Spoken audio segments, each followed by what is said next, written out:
الله الرحمن الرحيم أقم الصلاة لدلوك الشمس إلى غسق الليل وقرآن الفجر إن قرآن الفجر كان مشهودا قال سيدنا رسول الله صلى الله عليه وسلم العهد الذي بيننا وبينهم ترك الصلاة فمن تركها فقد كفر صدق الله مولانا العظيم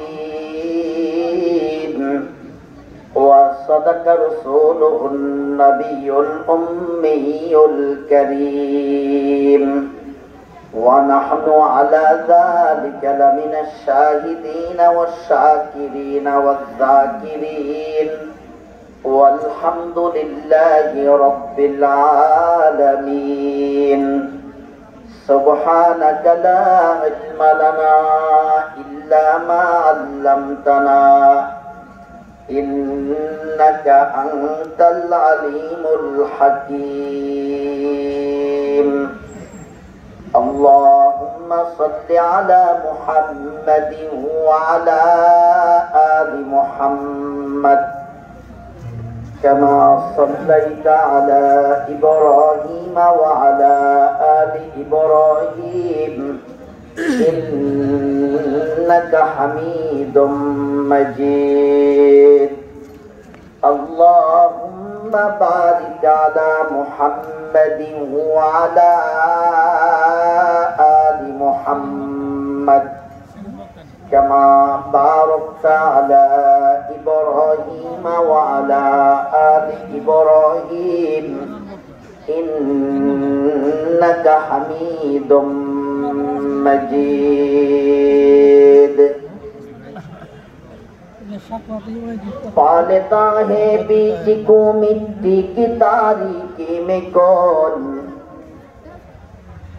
पालता है बीज को मिट्टी की तारीकी में कौन कौन दरियाओं की मौजों से उठाता है सहाब कौन दरियाओं की मौजों से उठाता है सहाब कौन लाया खींच कर पश्चिम से बादे साजेगार कौन लाया खींच कर पश्चिम से बादे साजेगार खाक पे किसकी है किसका है ये नूरे आफताब खाक पे किसकी है किसका है ये नूरे आफताब किसने भर दी मोतियों से खोशाए गंदम की जैब किसने भर दी मोतियों से खोशाए गंदम की जैब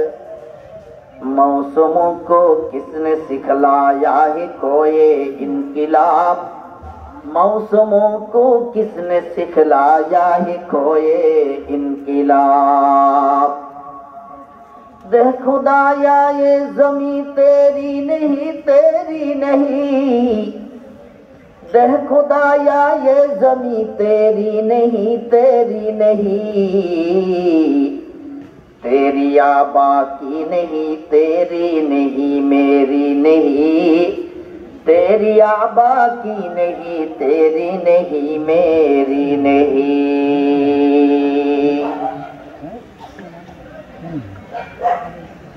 पूर्व बिल माहमूदपुर जनकल्याण फाउंडेशन ও এলাকাবাসীর উদ্যোগে আয়োজিত 13তম বার্ষিক তাফসীরুল কুরআন মাহফিল সমাপনী অধিবেশন সম্মানিত সভাপতি সাহেব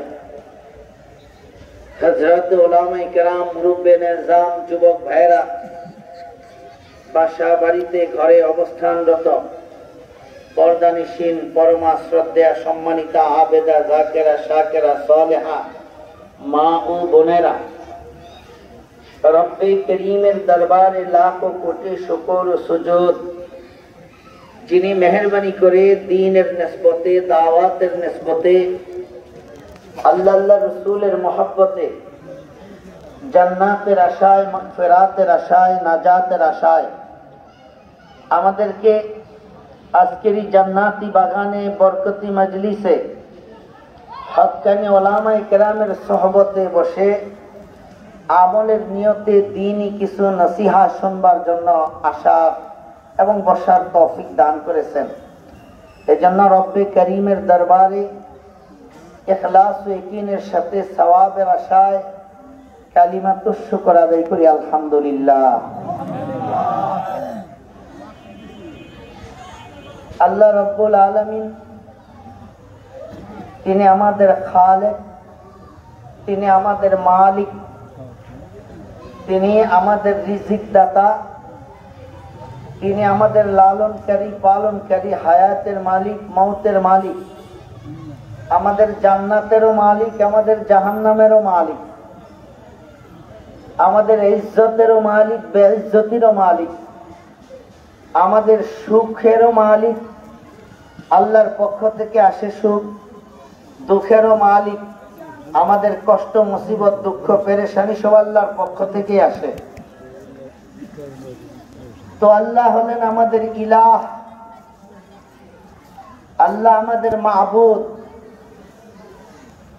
আমরা হইলাম আল্লাহ তাআলার গোলাম। আমরা আল্লাহর কি গোলাম? গোলাম কাকে বলে? গোলাম বলা হয় যে মালিকের ইচ্ছা অনুযায়ী চলে, তার নিজের কোনো ইচ্ছা নাই, মালিকের ইচ্ছা মতো চলবে। মালিক যা ইচ্ছা করবেন, যা বলবেন, যা কমন করবেন, যা আদেশ করবেন, মালিকের ইচ্ছার বাহিরে তার নিজস্ব কোনো ইচ্ছা নাই। মালিকের ইচ্ছাই তার ইচ্ছা, এর নাম হলো গোলাম। গোলামের নিজস্ব কোনো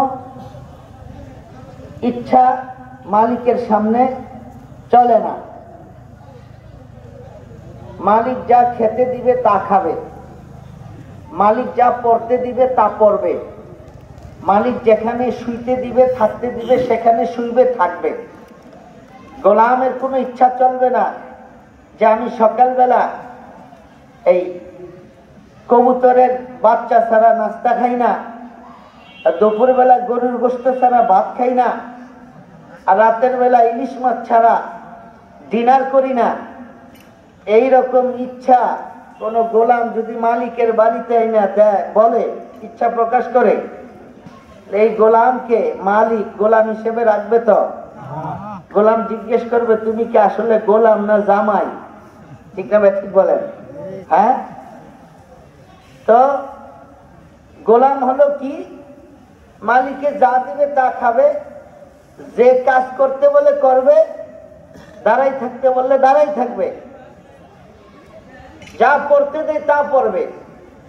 তার মানে আমরা যেহেতু আল্লাহর গোলাম, আল্লাহ আমাদের জন্য যে খাদ্য হালাল করেছেন ওইটাই আমাদেরকে খেতে হবে। আল্লাহ যে পোশাক আমাদের জন্য হালাল করেছেন ওই পোশাকই আমাদেরকে পরতে হবে। এই জন্যই কোন নারী ইচ্ছা করলেই কোন পুরুষের পোশাক পরিধান করতে পারে। আল্লাহ রাসূল হাদিসের মধ্যে যে নারী পুরুষের পোশাক পরে এবং পুরুষের সুরত ধারণ করে, হাদিসের মধ্যে আল্লাহ রাসূল বলেন ওই নারী মালউনা, অভিশপ্ত, তার উপর আল্লাহর লানত। বলেন নাউজুবিল্লাহ। ঠিক তেমনি ভাবে কোন পুরুষ ইচ্ছা করলেই নারীর পোশাক তার ভালো লাগে, নারীর পোশাক তার পছন্দ, এই জন্য নারীর পোশাক পরবে, নারীর মতো চুল রাখবে, নারীর মতো সুরত ধারণ করবে, এইটা তার জন্য জায়েজ নাই। তাহলে ওই পুরুষও অভিশপ্ত হয়ে যাবে, আল্লাহর লানত প্রাপ্ত হবে। নাউজুবিল্লাহ বলেন। তার মানে কি? যে আমরা যেহেতু আল্লাহর গোলাম, পোশাকের ক্ষেত্রে আমাদের ইচ্ছা অনিচ্ছার কোনো বিষয় না। আল্লাহর যা আদেশ, যা বৈধ করেছেন তাই পড়তে হবে। খাদ্যের ব্যাপারেও আমার ইচ্ছা হলে যা মন চায় তাই খাবো, এরকম স্বাধীনতা আছে আমাদের? কুকুর খাওয়া যাবে? শুয়োর খাওয়া যাবে? মদ পান করা যাবে? করা যাবে না। এই কথা বলা যাবে না যে তাজা আঙ্গুরের রস খাওয়া যায়, ওই একই আঙ্গুরের রস 2-4 দিন পরে একটু নেশা আসলে খাওয়া যাবে না। কেন? এই যুক্তি দেওয়া যাবে? বলেন, এই যুক্তি দেওয়া যাবে? দেওয়া যাবে না। এটা গোলামের কাজ না। গোলামকে আল্লাহ যা হালাল করেছেন তা খাবে, আল্লাহ যা হালাল করেছেন তা পড়বে। আর আল্লাহ যে সমস্ত গোলাম কাজ ডিউটি দিচ্ছেন, ওই ডিউটিও যথাযথ পালন করতে হবে। ঠিক কি ঠিক না বলেন? ইমানের পরে সর্বোচ্চ মর্যাদাশীল ডিউটি, সর্বোচ্চ গুরুত্বপূর্ণ ডিউটি কাজ আমাদের, যেই ডিউটি এবং কাজগুলিকে কোরআন সুন্নাহর ভাষায় ইবাদত বলা হয়। আমরা যে আল্লাহর গোলাম মনিবের কাজ করবে, আমরা যে কাজগুলি করি এগুলিকে কোরআন সুন্নাহর ভাষায় কি বলে? ইবাদত বলে। কি বলে? ইবাদত বলে।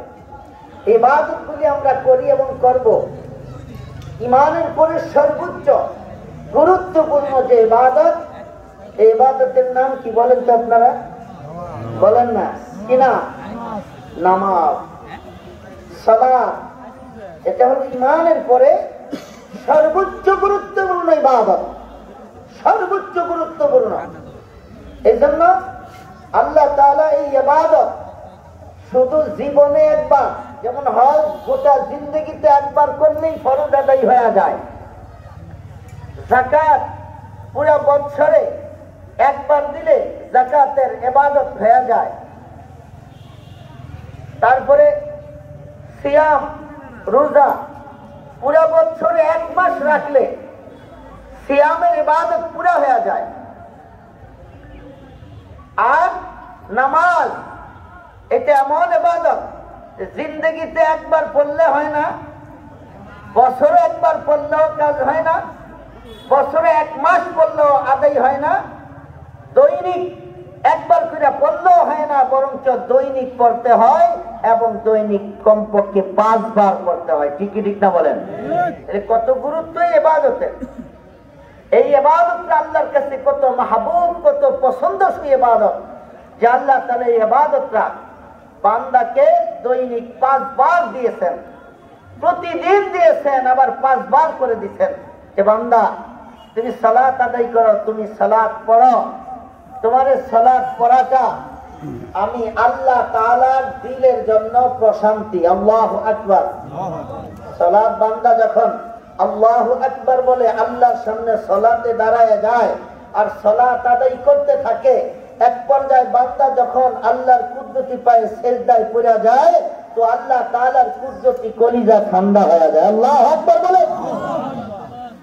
যেমনি ভাবে সন্তান তার মায়ের বুকে আসলে মায়ের বুক ঠান্ডা হয়ে যায়, বাবার বুকে আসলে, কোলে আসলে বাবার কলিজা ঠান্ডা হয়ে যায়, দাদার কোলে উঠলে দাদার দিল আনন্দে ভরে যায়, এইরকম বান্দা যখন আল্লাহু আকবার বলে সালাতে দাঁড়ায় যায়, তো আল্লাহ তাআলার কুদরতি কলিজা ঠান্ডা হয়ে যায়।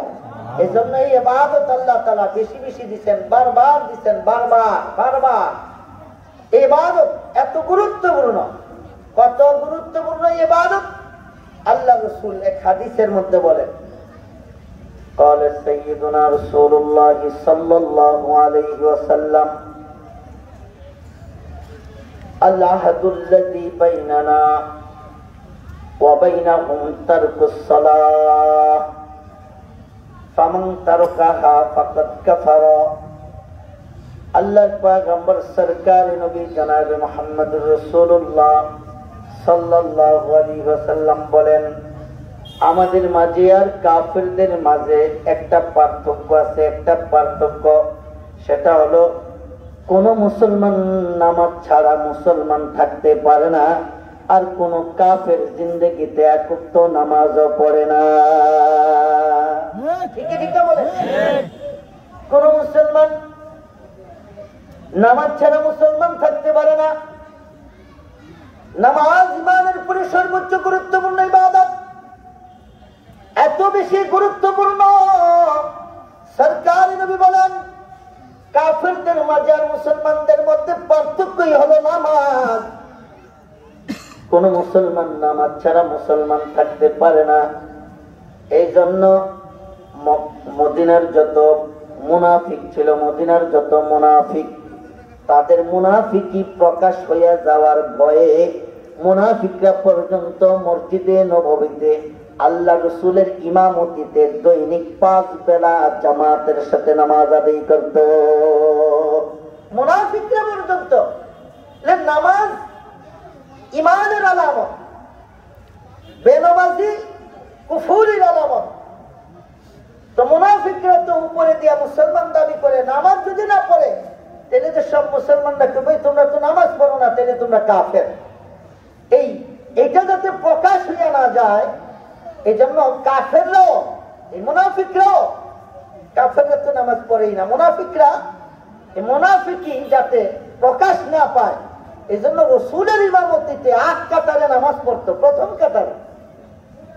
তাইলে বোঝা যায় তখনকার মুনাফিকরাও আমগো এখনকার মুসলমান থেকে খারাপ ছিল না ভালো ছিল? কথা বুঝেন না মনে হয়? ভালো ছিল। খারাপ ছিল না ভালো ছিল? হ্যাঁ, বুঝতে পারতেছেন না যে কোনটা বইলা ঠিকে যায়। তো তখনকার মুনাফিকরাও 5 ওয়াক্ত নামাজে ছিল এবং প্রথম কাতারে নামাজ পড়তো। আর আমরা এমন মুসলমান যে আমাদেরকে মসজিদে পাওয়া যায় না, মসজিদে তো দূরের কথা, নামাজ পড়ার জন্য যখন আমাদেরকে বলা হয়, দাওয়াত দেওয়া হয়, তেমন শব্দ আমাদের থেকে বের হয় যে ইমানই থাকার কথা না। ঠিক ঠিক বলেন? অনেকে তো বলে যে যাও তোমরা নামাজ তোমরা পড়ো, আমগো নামাজ লাগে না। নাউজুবিল্লাহ বলে। আল্লাহ রসুলের নামাজ লাগছেনি? কথা বলেন, আল্লাহ রসুল নামাজ পড়ছেনি? কি পরিমাণ নামাজ পড়ছে আল্লাহ রসুল? রসুল কি পরিমাণ নামাজ পড়ছে?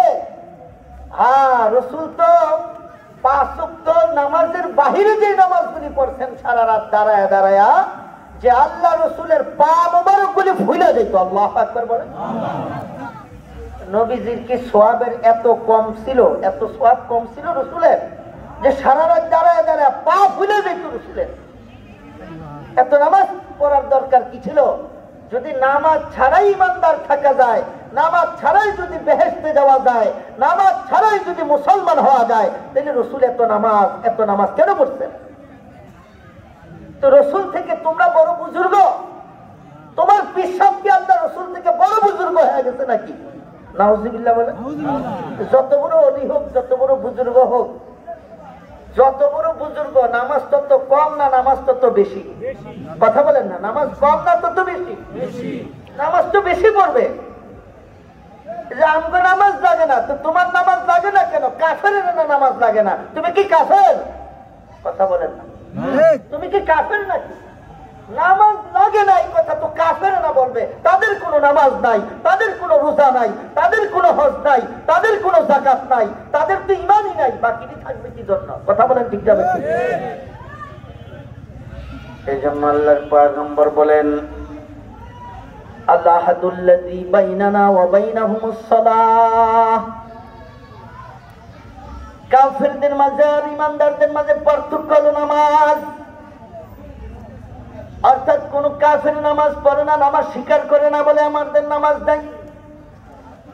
আর কোন ইমানদার নামাজ ছাড়া ইমানদার থাকতে পারে না। কোন ইমানদার এই কথা বলতে পারে না যে আমার আবার নামাজ কি, আমাদের নামাজ লাগে না, তোমাদের নামাজ তোমরা পড়ো। হ্যাঁ, আমাদের নামাজই তো আমরা পড়বো, তোমারটা তুমি পড়ো নাকি? আমরা তো আমাদেরটা পড়ি, তুমিও তোমারটা পড়ো। তাইলে আমরাও মুসলমান, তুমিও মুসলমান, আমরা ইমানদার, তুমি ইমানদার। আর যদি বলো যে না আমি ইমানদার না, তাইলে আমরা তোমার আর কোনোদিন নামাজের দাওয়াত দিব না। কারণ বেঈমানকে নামাজের দাওয়াত দেওয়া হয় না, বেঈমানকে ঈমানের দাওয়াত দেওয়া হয়। ঠিক না? ঠিক বলে। নামাজ বড় গুরুত্বপূর্ণ ইবাদত। এত গুরুত্বপূর্ণ ইবাদত আল্লাহর পয়গম্বর বলেন, قال رسول الله صلى الله عليه وسلم اول ما يحاسب به العبد يوم القيامه الصلاه। আল্লাহর পয়গম্বর বলেন, কিয়ামতের দিন সর্বপ্রথম নামাজের হিসাব হবে, নামাজের হিসাব। কিয়ামতের দিন সর্বপ্রথম বান্দার ইমানদারদের থেকে যে ইবাদতের হিসাব নেওয়া হবে, সর্বপ্রথম হিসাব হবে নামাজের। কিসের বলেন? কিসের? নামাজের। নামাজের হিসাব হবে কিয়ামতের মাঠে সবার আগে। দেখেন দুনিয়ায় যে নামাজের কত গুরুত্ব, এটা আখিরাতেও নামাজের হিসাব দিয়ে আল্লাহ বুঝাই দিতে চান যে আগে হিসাব হবে নামাজের। এই নামাজের কত গুরুত্ব আল্লাহর পয়গম্বর বলেন, ফাইযা সলুহাত সলুহা সাইরু আমালিহি ওয়া ইযা ফাসাদাত ফাসাদা সাইরু আমালিহি। আল্লাহর পয়গম্বর বলেন, যদি কারো নামাজের হিসাব সঠিক হয়ে যায়, যদি কারো নামাজের হিসাবটা সঠিক হয়ে যায়, তো তার বাকি হিসাবগুলিও সঠিক হয়ে যাবে। আর যদি ওয়াইদা ফাসাদাত ফাসাদা সাইরু আমালিহি, যদি নামাজের হিসাবের ভিতরে গরমিল হয়ে যায়, নামাজের হিসাবের ভিতর যদি ভেজাল লাগা যায়, সরকারে নবী বলেন ও আর কোন হিসাব সঠিকভাবে দিবার পারবে না। নামাজের হিসাবে যে ধরা খেয়ে যাবে, ও আর কোন হিসাব ঠিক মতো দিতে পারবে না। সব হিসাবের ক্ষেত্রে ও ভেজালের ভিতর পড়া যাবে, সব হিসাবের ভিতর ও ভেজাল লেগে যাবে। অর্থাৎ নামাজ হলো একজন ইমানদারের ইবাদতের ক্ষেত্রে স্যাম্পল। স্যাম্পল বুঝেননি আপনারা? স্যাম্পল বুঝেন? শোনেন, মনে করেন আপনাদের এলাকায় একটা গার্মেন্টস আছে, এখানে এই গার্মেন্টস এর মধ্যে বিদেশি কোম্পানিওয়ালারা মনে করেন শীতকাল আসতে এখন ৫,০০০ জ্যাকেট অর্ডার করছে। জ্যাকেট, শীতে জ্যাকেট ব্যবহার করে না সবাই, ৫,০০০ জ্যাকেটের অর্ডার করছে বিদেশিরা।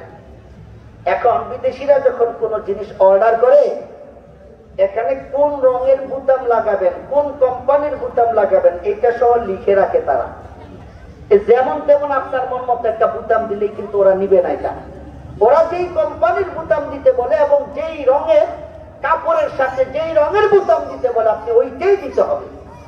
এবং চেইনটা কোন কোম্পানির হবে, চেইনের কালার কি হবে, এইটাও তারা লিখে দেয় একবারে চুক্তিনামার মধ্যে। আবার নেওয়ার সময় এগুলি দেখা হুবহু মিল আছে কিনা এগুলি যাচাই করে নেয়। এখন আপনি বলেন তো দেখি, ৫,০০০ জ্যাকেট আপনাদের এলাকার কোম্পানি যুবকরা মিলে তৈরি করছে, আইসা এগুলিরে প্যাকেট ট্যাকেট করে ১০০টা করে কার্টুন করছে। এখন সব প্রস্তুত, ৫০টা কার্টুনের ভিতরে ৫,০০০ জ্যাকেট আছে মনে করেন।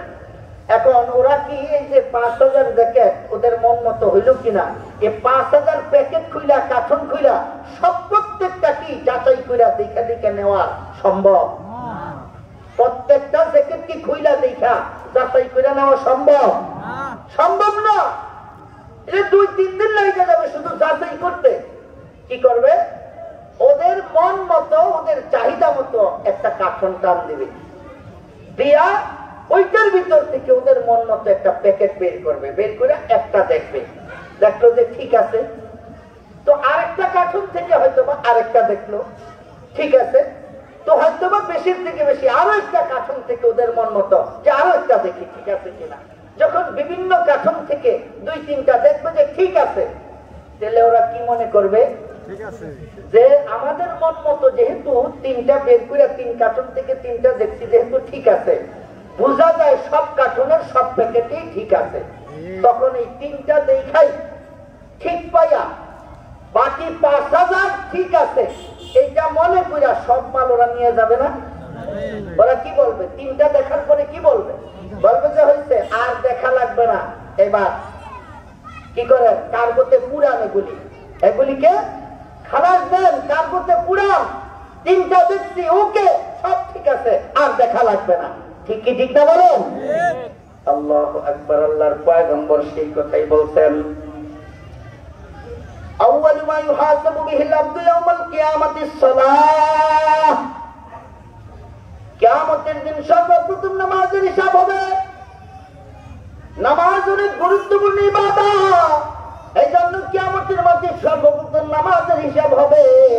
আল্লাহর পয়গম্বর ফরমান, ফাইজা সলুহাত সলুহা সাইরু আমালিহি, যদি নামাজের হিসাবটা সুন্দর হয়ে যায়, এই বান্দার জিন্দেগিতে ফজরের নামাজ কাজা নাই, এই বান্দার জিন্দগিতে জোহরের নামাজ কাজা নাই, এই বান্দার জিন্দগিতে আসরের নামাজ কাজা নাই, এই বান্দার জিন্দগিতে মাগরিবের নামাজ কাজা নাই, এই বান্দার জিন্দগিতে ইশার নামাজ কাজা নাই।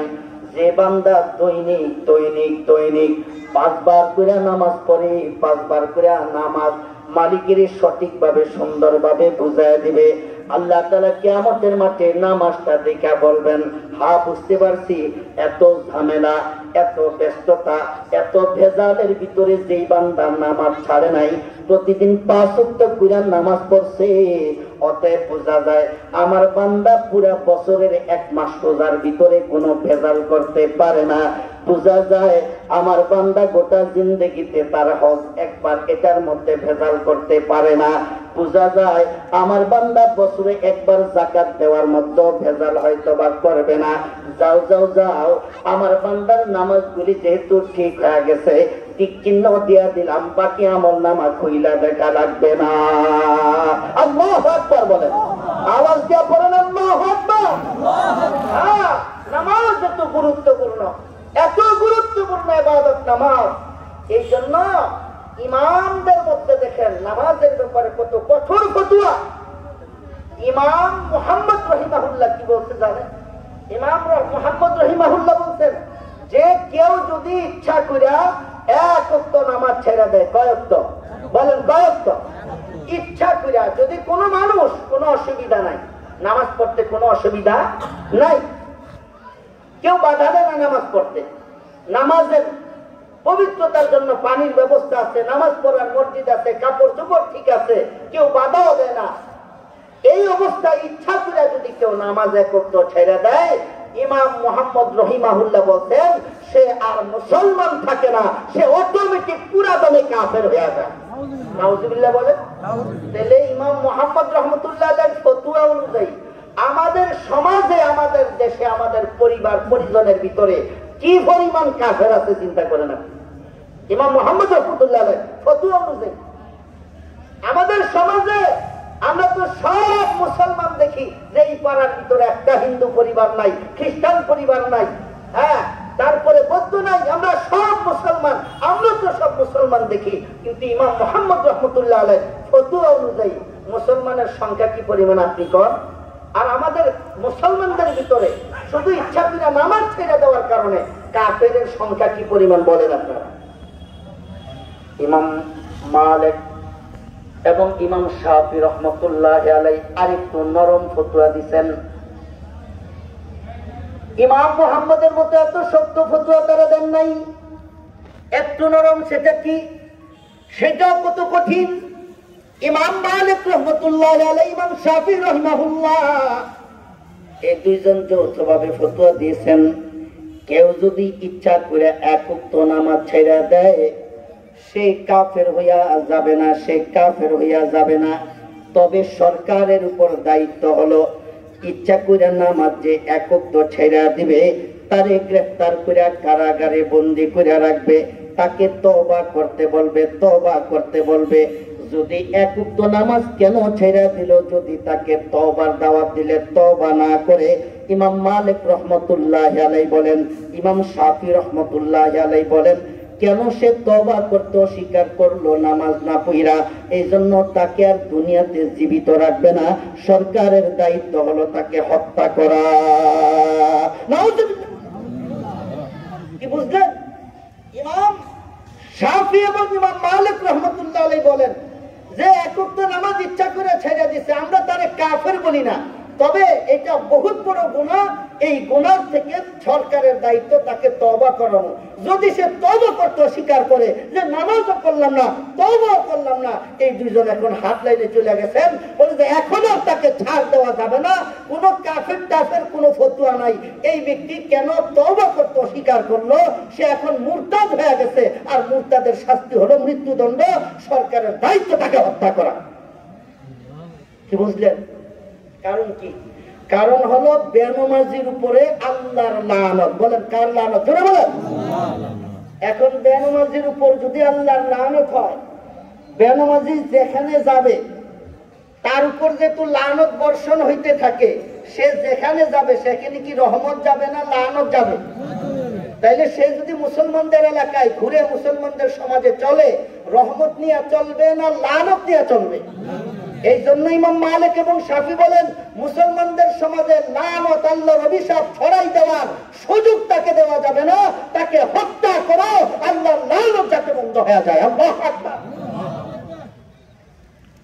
এরপরও পড়বেন না নামাজ, এরপরও সন্তানদের নামাজ পড়তে বলবেন না, এরপরও দোকানে বসে বসে বলবেন যে আমরা তো নামাজ পড়বো কি, আমরা তো নামাজ বানাই। নাউজুবিল্লাহ বলেন। নামাজ বানাইছে কে? বলেন নামাজ বানাইছে কে? এই নবীও তো মুসলমানদের জন্য কোনো ইবাদত তৈরি করার ক্ষমতা রাখে না। সেখানে কোন মুসলমানের বাচ্চা যদি বলে নামাজ আমরা বানাই, এর মাধ্যমে সে নিজেকে রব দাবি করতেছে, সার তো ইমানই চলে যায়, মুরতাদ হয়ে যায়। কথা বলেন ঠিক যাবে? ঠিক। আপনি নামাজ পড়েন না? আপনি সুর যেমন ধরা খাওয়ার পরে লজ্জিত হয়ে যায়, আপনি নামাজ পড়তেছেন না, আপনি তো ওইভাবে থাকবেন। ঠিক যাবে? ঠিক বলেন। আপনার ভাষা হবে কি? ভাই তোমরা যাও করো, নামাজ তো পড়তে হবে, আচ্ছা আসতেছি যাও। আপনার ভাষা হবে এইরকম, কাপড় ভালো নাই, বাসায় যে পড়বো না, তোমরা পড়ে আসো। এই ভাষায় কথা বলতে হবে। নামাজ বানাই মানে কি? ইবাদত কি মানুষ বানায় না আল্লাহ বানায়? ইমান থাকবে না এই সমস্ত কথা বললে। এই জন্য জবান আল্লাহ দিয়েছেন, এই জবানের হিসাব আল্লাহর কাছে দিতে হবে। মনে যা চায় তাই বলা যাবে না। ঠিক বলেন। কোন মুসলমানের জবান এইভাবে ব্যবহার হতে পারে না, মন যা চায়। আল্লাহু আকবার, আল্লাহু আকবার। ইমাম আবু হানিফা রহমতুল্লাহি আলাইহি আরেকটু নরম ফতোয়া দিয়েছেন। ইমাম আজম আবু হানিফা রাহিমাহুল্লাহ আরেকটু নরম ফতোয়া দিয়েছেন। নরম ফতোয়া সেটা কি শোনেন।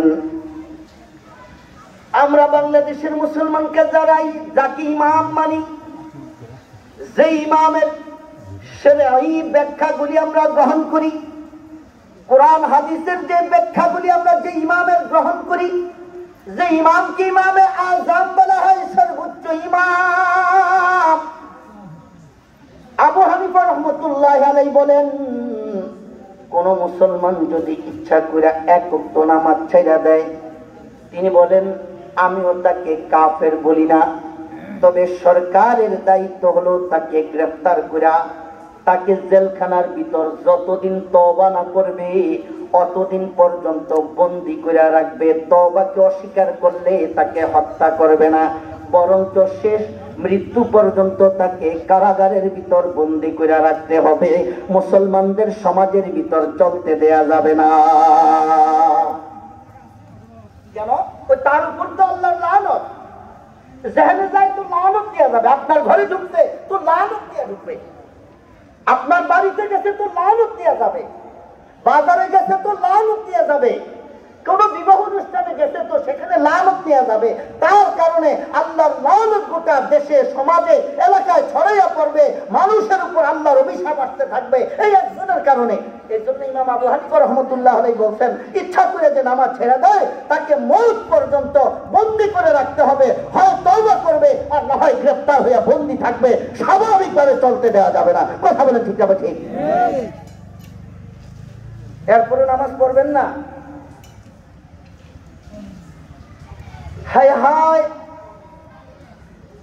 এই জন্য আল্লাহর পয়গম্বর সরকার নবী জনাব মুহাম্মদুর রাসূলুল্লাহ সাল্লাল্লাহু আলাইহি ওয়াসাল্লাম নবী এত বেশি নামাজ পড়েছেন, এত বেশি নামাজ পড়েছেন। আল্লাহর পয়গম্বর ইন্তেকালের পূর্বে অসুস্থ হয়ে গেছেন। অসুস্থতার কারণে রাসূল বিছানা থেকে নিজে নিজে উঠে বসতেও পারে না। রাসূল কারো সহযোগিতা ছাড়া দাঁড়াইতে পারে না। এই জন্য রাসূল নিজে নিজে ইন্তেকালের পূর্বে অসুস্থ হওয়ার কারণে মসজিদে যায় না। আবু বকর সিদ্দিক আর বেলাল রাদিয়াল্লাহু তাআলা আনহুমা দুইজন চলে আসছে রাসূলের দরবারে। হুজরা মুবারকে, আয় রাসূল, মুয়াজ্জিন বেলাল আসছে, আমি আবু বকর আসছি, সাহাবায়ে কেরাম দাঁড়িয়ে আছে, আপনি কি মসজিদে যাবেন? আল্লাহর পয়গম্বর বলেন, মসজিদই তো ইমানদারদের ঠিকানা, মসজিদে যাব না তো কোথায় যাব? মসজিদে যাব না, যাব কোথায়? আল্লাহর পয়গম্বর বলেন, বেলাল তোমার কাঁধ আগায় দাও। সিদ্দিক আকবর তোমার কাঁধ আগায় দাও। বেলাল বসে গেছে রাসূলের বাম দিকে, সিদ্দিক আকবর বসে গেছে রাসূলের ডান দিকে। দুইজন কাঁধ আগায় দিছেন। আল্লাহর পয়গম্বর উভয়ের কাঁধে হাত রাখছেন, বলে তোমরাও দাঁড়াও, আমিও দাঁড়াই। এবার দুইজন দুই পাশ থেকে দাঁড়ায়। আল্লাহর পয়গম্বর একটু শক্তি দিয়া দাঁড়াইলেন, পা মাটিতে রেখে সোজা দাঁড়াইতেও পারেন না, আঙ্গুলের মাথায় একটু ভর দিয়া দিয়া হামাগুড়ি দিয়ে আল্লাহর পয়গম্বর দুই সাহাবীর সহযোগিতা নিয়ে মসজিদে আসলেন। আর ইমানদারদেরকে উদ্দেশ্য করে বলতে থাকলেন, সালাত সালাত সালাত, নামাজ নামাজ নামাজ। আল্লাহর পয়গম্বর যেখানে অসুস্থ হওয়ার কারণে সোজা হয়ে দাঁড়াইতে পারে না, দাঁড়াইতে যেখানে পারে না, দুই সাহাবীর কাঁধের উপর ভর দিয়ে আল্লাহর পয়গম্বর মসজিদে চলে যায়। রাসূলের তো এত অসুস্থতা নিয়ে মসজিদে যাওয়ার কোনো প্রয়োজন ছিল না, তারপর আল্লাহর পয়গম্বর কেন মসজিদে গেছেন? যাতে ভবিষ্যতে ইমানদাররা সাধারণ অসুস্থ হইয়া মসজিদের জামাত তরক করার দুঃসাহস দেখাইতে না পারে, ইমানদারদেরকে শিক্ষা দেওয়ার জন্য আল্লাহ রাসূল বুঝাইলেন, নামাজের এত গুরুত্ব, এত গুরুত্ব, আমি নবী সোজা হইয়া দাঁড়াইতে পারি না, কিন্তু দুইজনের কাঁধে ভর দিয়া মসজিদে গেছি, মসজিদ ছাড়ি না, মসজিদ ছাড়া যাবে না, এটা ইমানদারদের ঠিকানা। আল্লাহর পয়গম্বর এই জন্য অনেক বেশি নামাজ পড়তেন। কত বেশি নামাজ পড়তেন? আম্মা জান আয়েশা সিদ্দিকা রাদিয়াল্লাহু তাআলা আনহা বলেন, অন্যান্য সাহাবায়ে কেরাম বলেন, কানা রাসূলুল্লাহ সাল্লাল্লাহু আলাইহি ওয়াসাল্লাম ইসাল্লি, আল্লাহর পয়গম্বর সারা রাত দাঁড়ায় দাঁড়ায় নামাজ পড়তেন, হাত্তা ইনতাফাকাত কদামা, রাসূল সারা রাত লম্বা সময় দাঁড়ায় দাঁড়ায় নামাজ পড়ার কারণে আল্লাহর পয়গম্বরের পা মুবারক গুলি ফুলা যায়। আল্লাহর পয়গম্বরের পা মুবারক গুলি ফুলা যায়। একটা মানুষ কি পরিমাণ লম্বা সময় দাঁড়ায় থাকার কারণে পা গুলি ফুলা যায়। সাহাবায়ে কেরাম বলেন, কখনো কখনো এমন হয়ে যেত আল্লাহর পয়গম্বর শুধুমাত্র 2 রাকাত নামাজ দেয়া গোটা রাত কাটাই দিতেন, গোটা রাত। সুবহানাল্লাহ। 2 রাকাত নামাজের ভিতরে আল্লাহর পয়গম্বর গোটা কোরআনুল কারীম তেলাওয়াত করে খতম করতেন। শুরু থেকে শেষ পর্যন্ত গোটা কোরআন তেলাওয়াত করে শেষ করে দিতেন। লম্বা সময় দাঁড়ায় দাঁড়ায় নামাজ পড়ার কারণে আল্লাহর পয়গম্বরের পা মুবারকগুলি ফুলে যায়। সাহাবায়ে কেরাম বলেন, ইয়া রাসূলুল্লাহ আতাতাকাল্লাফু হাযা, ওগো সরকার এত কষ্ট আপনি কেন করেন? ওয়াকাদ গফারাল্লাহু মা তাকাদ্দামা মিন যামবিক, আল্লাহ তো আপনার সব গুনাহ মাফ করে দিয়েছে, আপনার তো কোনো গুনাহ নাই, তাইলে এত কষ্ট করে এত নামাজ কেন পড়ে? এত কষ্ট করে নবীর কোনো গুনাহ আছে নাকি বলেন? এর সন্দেহ আছে আপনাদের কারণ? ইমানদারি উচ্চারণ আওয়াজ দিয়ে বলেন তো দেখি, আল্লাহ রাসূলের কোনো গুনাহ আছে? আরে আমাদের নবীর গুনাহ থাকবে কোত্থেকে? কোন নবীর কোনো গুনাহ নাই, ঠিক না? ঠিক বলেন। আমরা সমস্ত আম্বিয়ায়ে কেরামের আসমাতের সাক্ষ্য দেই, কোন পয়গম্বরের কোনো গুনাহ নাই, গুনাহ নাই। পয়গম্বরদের থেকে কিছু ভুল হলেও আল্লাহ তাআলা পয়গম্বরদেরকে অগ্রিম মাফ করে দিয়েছে। আল্লাহু আকবার বলেন। সেখানে ইমামুল আম্বিয়া সাইয়্যিদুল মুরসালিন জনাব মুহাম্মদ রাসূলুল্লাহ সাল্লাল্লাহু আলাইহি ওয়াসাল্লাম নবীর গুনাহ কোত্থেকে আসবে? আল্লাহর পয়গম্বরের তো কোনো গুনাহ নাই। এই জন্য সাহাবায়ে কেরাম বলেন, ওয়াকাদ গফারাল্লাহু মা তাকাদ্দামা মিন যামবিকা ওয়া মা তাআখার, আল্লাহ তাআলা আপনার আগের গুনাহ পরের গুনাহ সব মাফ করে দিয়েছে। এরপরে এত কষ্ট করে এত নামাজ কেন পড়েন রাসূল? আল্লাহর পয়গম্বর বলেন, আফালা কুনু আবদান শাকুরা, আল্লাহর পয়গম্বর বলেন, হে সাহাবী ভালো করে শোনো, আমার আল্লাহ আমাকে এত নাজ নেয়ামত দান করছে, আমাকে ইমামুল আম্বিয়া বানাইছেন, আমাকে সাইয়্যিদুল মুরসালিন বানাইছেন, আমাকে রহমাতাল লিল আলামিন বানাইছেন, আমাকে খাতামুন নবিয়্যিন বানাইছেন, আমাকে কিয়ামত পর্যন্ত আনেওয়ালা বিশাল একটা উম্মতের জামাত দান করছেন। তোমাদের সাহাবায়ে কেরামের মতো এত ইমানদারের একটা জামাত আল্লাহ তাআলা যে আমারে দান করছেন, আল্লাহ তাআলা যে আমাকে হাউজে কাউসার দান করবেন, আল্লাহ যে আমাকে মাকামে মাহমুদ দান করবেন, আল্লাহ যে আমাকে সর্বপ্রথম সুপারিশ করার অনুমতি দিবেন এবং আমার সুপারিশ সর্বপ্রথম কবুল করবেন, এত নাজু নেয়ামত যে আল্লাহ তাআলা আমাকে দান করেছেন, আমি কি সেই আল্লাহর শুকরগুজার বান্দা হব না? আমি কি সেই আল্লাহর শুকরগুজার বান্দা হব না? আমার আল্লাহর শুকরিয়া আদায়ার্থে আমি এত বেশি নামাজ পড়ি। আল্লাহু আকবার বলেন। এতে বোঝা যায় কোন নেয়ামতের শুকরিয়া আদায় করার সর্বোত্তম মাধ্যম হলো 2 রাকাত নামাজ পড়া। আল্লাহু আকবার বলেন। তাইলে নামাজের কত গুরুত্ব! নামাজের এত গুরুত্ব যে আপনি ভালো কোনো নেয়ামত পাইলে সেইটাও প্রকাশ করবেন 2 রাকাত নামাজ দিয়ে। আল্লাহু আকবার বলেন। এই যে 2 ঈদের দিন আমাদের, বলেন ঈদের দিন কিসের দিন? আনন্দের দিন। বলেন ঈদের দিন কিসের দিন? খুশির দিন, আনন্দের দিন। এই যে আল্লাহ তাআলা 2টা ঈদের দিন দিছে আমাদেরকে, আনন্দের দিন, সেই আনন্দের দিনটা সকালবেলা আমরা উদযাপন করি কি দিয়া? আল্লাহু আকবার। খেয়াল করছেন আপনি? এটা আনন্দের দিন, আনন্দ করব, খাবো দাবো, ফুর্তি করব, নামাজ পড়বো। বিষয়টা কি? আল্লাহ বুঝাইছেন নামাজ আমি আল্লাহর কাছে এত মজাদার ইবাদত, হে বান্দা তোমার যত বড় নিয়ামত আমি দেই, তুমি শুকরিয়া করবা সর্বপ্রথম 2 রাকাত নামাজ দিয়া। আল্লাহু আকবার। তাহলে যেখানে শুকরিয়া করার সর্বোত্তম পদ্ধতি নামাজ, সেখানে আসল নামাজ বাদ দিয়া না ওইটা ঠিক মতো কইরা। কথা বুঝেন না মনে হয়? পাগড়ি বাঁধবেন কি লুঙ্গি খুইলা না লুঙ্গি ফইরা? কথা কয় পাগড়ির ফজিলত কিনা আপনি মসজিদে যাইয়া এই লুঙ্গি খুইলা মাথায় বাঁধবেন না লুঙ্গিটা আগে ঠিক রাখা অতিরিক্ত ফাইলে ভরবেন? কথা বুঝেন না মনে হয়? আগে পাগড়ি না আগে ফরজ? তাহলে আগে ফরজ ইবাদত ঠিক রাখা, এরপরে অতিরিক্ত ইবাদতের চিন্তা ভাবনা। ফরজ আগে ঠিক রাখতে হবে। ঠিক ঠিক তো বলবেন? আল্লাহু আকবার। আল্লাহর কাছে যেহেতু নামাজ বড় প্রিয়, আল্লাহর কাছে যেহেতু নামাজ বড় প্রিয়,